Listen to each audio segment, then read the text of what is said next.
welcome to this new episode of Culture Magazine, in which we bring you highlights and coverage of the most important events taking place in Cairo. So stay tuned and have a look.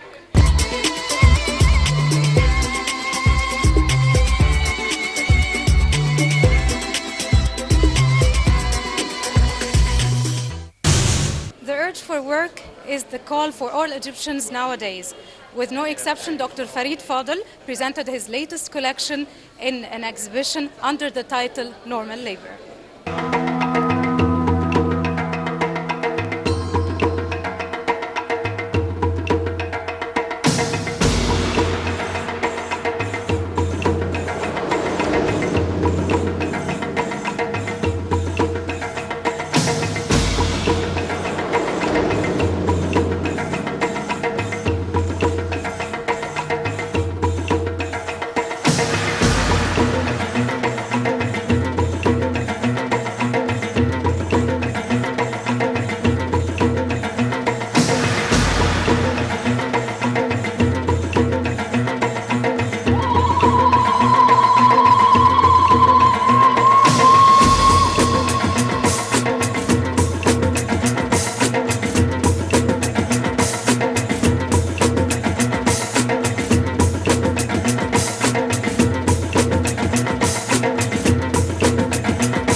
We're glad to have with us Dr. Farid Fadl. We'd like first to congratulate you for this marvelous exhibition. Thank you very much for being with us for the vernissage. It's a pleasure always to have Nile TV. Thank you very much. First of all, I would like to know how many artworks exhibited in this. I'm showing about 53 paintings of oils and watercolors and some drawings as well. And it's a collection mainly from 2015. You've been working a whole year for this exhibition? Yes. It's been hard work, but the exhibition is ironically about work, so I think we all need to work hard to survive. You have to be an example for hard work. Absolutely. Tell me about the stages for example, if you are holding this exhibition, how many and how long you work for this, for one painting, or you have 53 paintings, how long it takes from? Well, actually, I don't work one after the other, but I work parallel. So I will work on more than one artwork at the same time. Because for me, oil paintings are like fruits that they have to ripe, and they show their beauty very slowly. So you cannot just sit and wait for them to ripe. You have to work on something else. So sometimes I'm working on 10 canvases at the same time, and I pick one every day where I feel inspired. And I believe also in the dialogue between the painting and the artist. So a work of art is not a monologue, but it's a dialogue. The painting has to speak back to the artist and tell him, I want you to put that. This space needs some coloring. It needs glazing here. It needs cumbling there. It needs more impasto with knife work there. And you cannot know that unless you are a little detached from it for a while.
Out of curiosity, how I can see the inspirations from real people in the world. How do you get your inspiration? From people you see around, or from the memory, or No, it's mostly from people that I know and I come across almost on daily basis sometimes. For example, my studio is in Maniel and the hospital where I work as an eye doctor is across the bridge, the Abbas Bridge in Giza. So I leave my car in Maniel and I walk every day back and forth. And I meet a lot of people, like the cotton candy man, for example. He's somebody that I used to see. And in the middle of the bridge, because it's very windy, he would keep tying again the candy so it doesn't fly away. And the fishermen, the same. you don't get them as models, so you have to paint them from your memory. Yes, I paint from photographs that I take and I paint from memory. But also in the studio, of course, I have some models here, my daughter, some friends of mine that wear a different attire. There are some artists that project their own features into every portrait. But I That's why I'm asking, Jan. You have, I can see that you have drawings for celebrities. It's okay. You have a celebrity and she has the same features. For ordinary people, it's really hard. For me, as an audience, it's really hard to not repeat the same features. I think one of the key things is that you have to consider the physiognomy of the face as something sculptural, three-dimensional. So I often start with a large brush and I sculpt it out of the form that I have. And so if you see me starting a work, you think I'm an abstract artist. I don't draw first. I just get a big brush and I start to work it out until the form starts to come. And then I use smaller brushes and finer brushes for the details. But for me, the concept depends on the actual proportions of the face. How big are the negative shapes, if you will, like the forehead, the cheeks, the area between the nose and the mouth, the chin. All of these are like negative shapes, like spaces between the eyes and the nose. And I care so much for those first. How to make a forehead look right for this person. And then suddenly the features are falling in the right places. And you know, resemblance is often about proportions and not about individual features. I can see from this exhibition that you have oil on canvas and you've blended other materials like the one with cotton. Yes. What's this material that you've used? Actually, Why do you blend? I use cotton wool, real cotton wool, because this painting speaks about past glories of Egypt when it was a major exporter of Egyptian cotton. And now the cotton industry is struggling.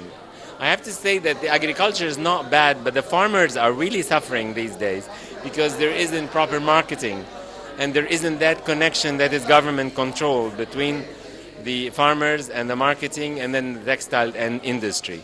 And that control should happen, and this is a cry of people that want to see this عارف الخير يعني they want to see the product, the generous production of cotton. So it's called golden, white golden shower. So you see it, I used paste a little, but it's mostly a real cotton where I put some resins on it to make it really strong enough. It looks. I think that it's like paste. I thought it's paste. No, it's a real cotton, and it has some resins on top and some glue, gum arabic and others. And also there is gold leaf in that painting. So there is a combination of different media on the wood until, you know, you find, yeah, this is right. I need to put a little bit more here and remove there. But the whole idea is the celebration, that it is falling and then there is an area on the side which is completely abstract. I used actually tissue paper. And this is not an innovation by me, some people. In newspapers in one of the paintings that I've seen. Yeah, so you'd like to... Yeah, here, yeah. This one is called News, News, News. And it's a painting about, not just about journalism, but also about this newsman, news agent, or a newspaper seller. He's often on the street, and his features are really very southern features, like from Kenya. And they used to really carry all sorts of things. And even in one of the clippings, I put a little article about me from an older paper, so to make it more personable. And so, the sky is the limit. When you come, to painting and art, you know. That's the nice thing. There's artistic license. You can put whatever you like, but of course there is social responsibility, and that is one important message and an important subject that I think art should tackle. Because I don't think as artists we are completely free to experiment with everything. We need to consider the society, we need to see the moral ethics and what image, what message we are giving to the youngsters, so that also we can help the society to become morally upright.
We're glad to have with us now Ambassador of India to Egypt, Mr. Sarjai Bhattacharya. Welcome, Mr. Sanjay. Thank you very much. And his wife. Ranu, I'm Ranu. Welcome to this exhibition. I would like to know your opinion in this exhibition for Mr. Dr. Farid Fadl. Well, Farid's paintings are always inspiring. This one is particularly cheerful, and I think it's very evocative of the daily life of the people. But it also shows through it how life evolves, how the society is structured. And I like particularly the use of water because around it there is so much that happens in the lives of people, particularly for a country like Egypt. It's really beautiful. Yeah, well, I find the paintings really inspiring because they focus on not just the grand work people do, but even the daily lives or the small work that people do, or what we would consider small work, which isn't actually small work. It is essential to lives of so many people. So it focuses on everything, on what we consider mundane or a necessity, but it gives it a status of importance. And I think that's very important because it shows that every little person contributes and is important to society, and it counts. You often visit such culture events, or is it a habit for you to visit such culture events? Or Yes, of course, because it's such a rich civilization and such a deep culture. We love every exhibition or cultural experience that we have because it also adds to our understanding. And coming from a country that also has a very strong culture, I see the interconnections at all times.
theater, opera, visual arts, and all the various cultural activities in Egypt. We bring it to you here in Cultural Magazine. So if you're interested in the cultural life in Egypt, stay with us.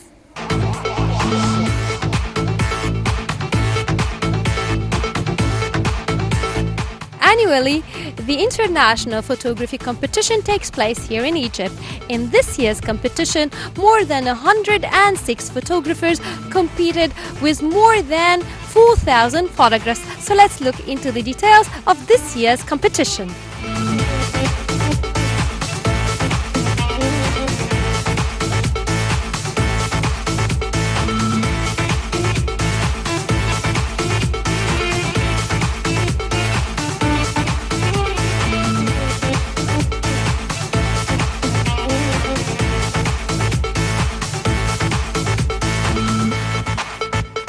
This year we have around 41,000 participants from 104 countries.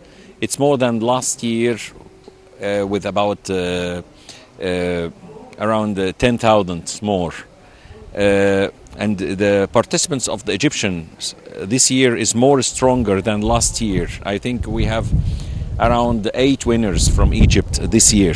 Last year it was a big competition also, but not as big as this year. Now, how do you characterize or describe the quality of the photographs this year, and to what extent is it different from previous years? Maybe the understand of the winning photos. They understand now, most of the photographers, that the storytelling is the main aim for the winning photo. Not only a nice picture with old, for example, old parameters or the like the sharpness, like the lighting only. No, we care about the storytelling. We care about the impact of the photograph. That's the more important element to select the photograph to be a winner or loser. I think it's not me, or it's just the photographer of Egypt. They, together with other photographers from South Africa, we made together like a big event with many workshops. Everyone giving his experience to the newcomers, from different types of photography, like commercial photography, like travel, landscape, wildlife, architecture, all different types of photography. Everyone is giving his experience, advices to all the newcomers this year. It's a very big event now. What about your feedback about photography in Egypt? It's booming. It's booming, really. If we for example, if we compare the photography 10 years ago comparing to what we are now, I think the communities of photography exceeded 1 million just in Cairo only. Wow, that's we can find it in the social media appear, obviously. What about the challenges facing photographers in Egypt? Challenges all the time is it's the culture. It's lots of people. We can classify them as a camera shy. They don't like to be photographed. But we have one of our speakers today will explain how he entered to the old Cairo and how he convinced the traditional Egyptians to love the camera and to be photographed easily, especially in Darb al-Ahmar, Darb al-Asfar, all of these parts from old Cairo.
time to enter the world of Norwegian painter and visual artist Britt Botrosreli.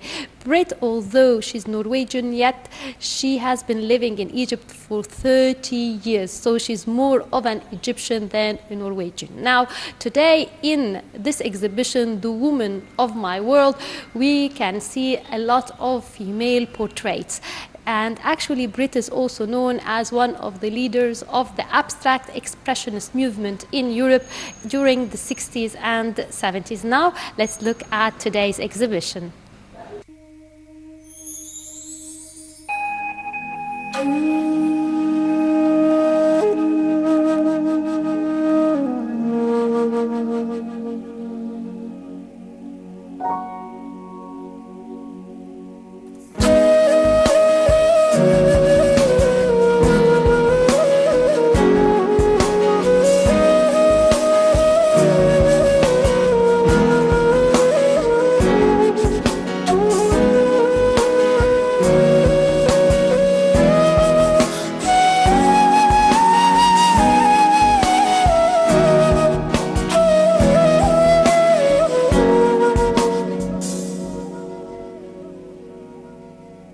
Joining me now is celebrity painter Britt Botrosreli. Mrs. Britt, first of all, congratulations on today's exhibition. Thank you. It's just beautiful. The Women of My Life. Now, this is quite different than your usual exhibition. Yes, last year was my abstracts, and I am an abstract painter. But I feel we are living through a difficult time in Egypt, and I want to honor the women of Egypt, and I want to honor the women to look at the exhibition and see the love these women are showing. And I feel that when the women are happy and beautiful and give love, the whole families are happy. Is this why you choose bright colors in your paintings? Very few are dark, and even the dark ones, still they are cheerful. Yeah, because the women, they want to give you good energy. And with wonderful colors, you see when you dress up in colors, it gives energy. And this is what I hope. I hope this exhibition can give some happiness and hope for us. The material you've used, Britt, did you use acrylic or oil? I use some acrylic, the faces are oil, and then I use a lot of little diamonds and sequences. And you see, in the abstract world, you cannot decorate. It doesn't work. But in this, you can have fun, and it's more of a decorative type of painting. Some of them seem quite mysterious. Is that true?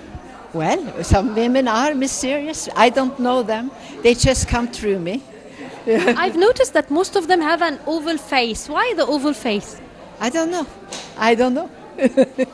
Because when I paint, they just come by themselves. I don't know.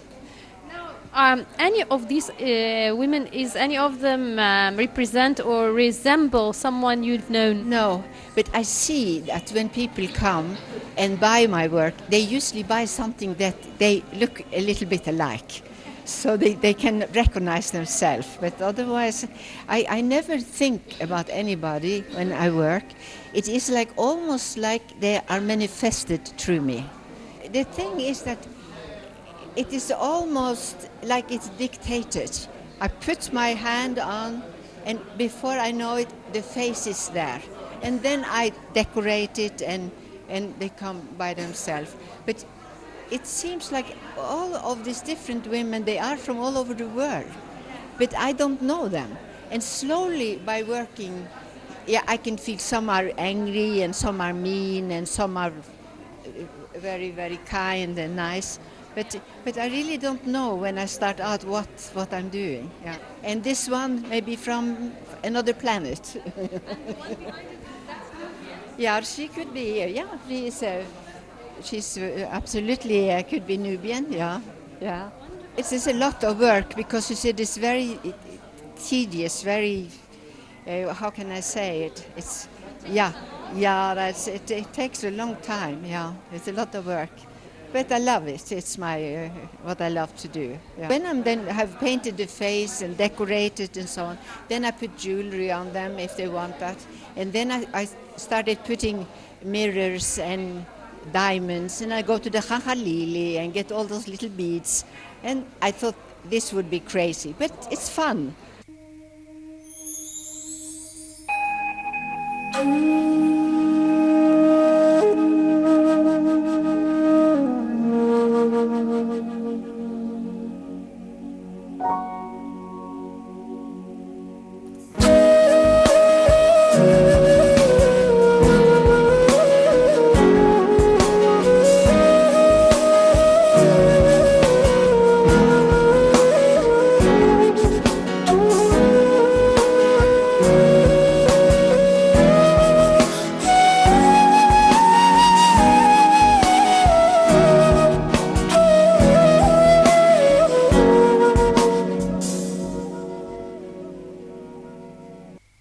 Joining me now is Mrs. Anju Shan. Actually, she's British. She's living in Oman, and she came to Egypt specially to attend Brit's exhibition. Well, Anju, welcome with us. Would you tell me your impression about today's exhibition?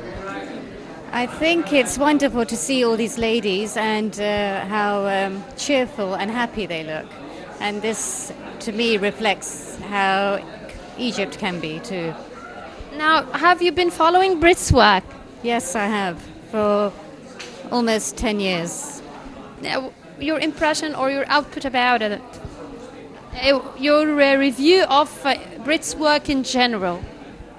I think it's very striking and vibrant, and when you walk into a room and you see a painting hanging, you're immediately drawn to it. And it's quite special, whether it's abstract or if they're ladies.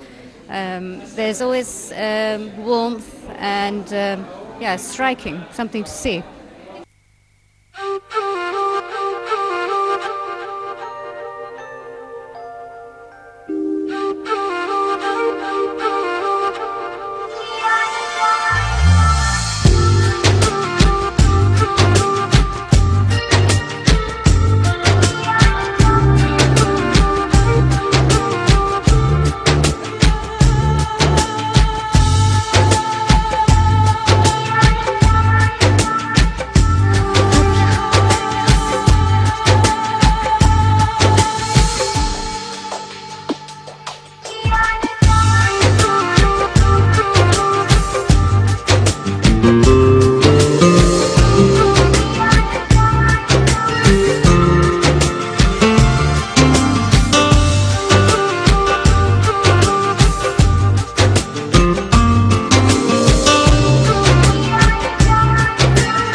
Well, that brings us to the end of this episode of Culture Magazine. Until next time, it's goodbye.